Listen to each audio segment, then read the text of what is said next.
Ramazan ayı yavaş-yavaş keçir. Mənim üçün şəxsən çox sürətlə keçir. Bilmirəm sizin üçün necə. İldən ilə adam heyrətə gəlir. Gözlüyü kimi baxsan 10 gün bitib, ikinci 10 günə daxil olmuş. Üzü Qədir gecəsinə gedirik. Mənim söhbətim qutarıb, mən istəyirəm, axırda bir neçə cümlə münacat eləyək Allah'la. Üzü Qədir gecəsinə gedirik.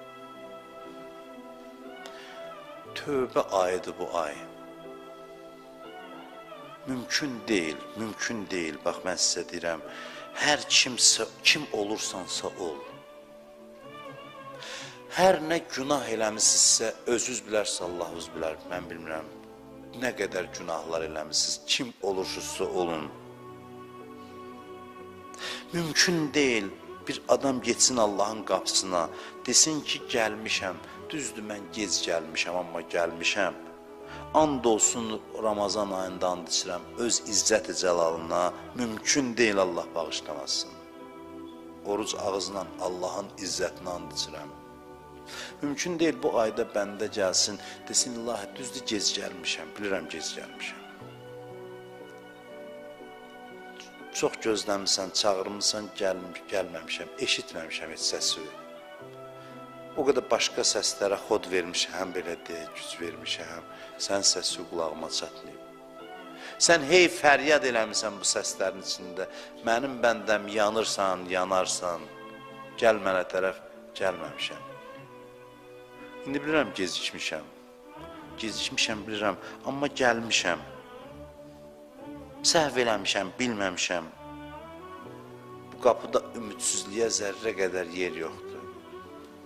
Bu qapıda ümidsiz olmaq olmaz. Bu qapıya gəldin, ümidsizlik ən böyük günahdır.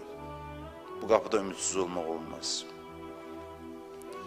Bu gecələrdə cavab müsbətdir. Gedək bir qapıya ki, bütün Allahın nemətlərini bizə xatırladır. Allahın nemətlərini bizim yadımıza salır. O İmam Hüseyin qapısıdır. Hər gün o qapını döyürük biz. Allah qismət eləsin 30 gündə hər gün söhbətimizin axırında o qapını döyək biz.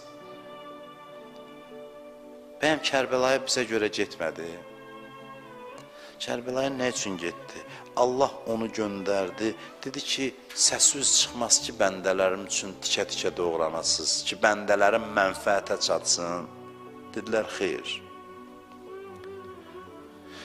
Mən sizdən soruşuram, Allah da bizə sevgisini necə sübut eləsin? Hüseynini qətligaha göndərib, bundan o yana nə sübut istəyirsiniz? Allah bizi sevdiyi üçün Hüseynini qətligaha göndərib. Mən bilmirəm, qiyamət günü biz o ilə görüşəndə nə hala qalacaq.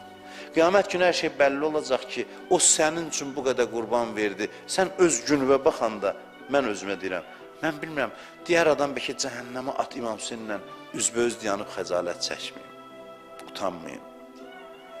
Amma onlar razı olmursan cəhənnəmə gedəsən xəcalətdən.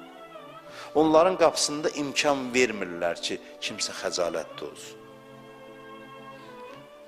Qəlbinizi açın, Allahla danışın. Münacat məqamıdır bu. Mən bilmirəm, hər an özünün öz deyəcəyi sözü var. Mən sadəcə kömək eləyirəm sizə.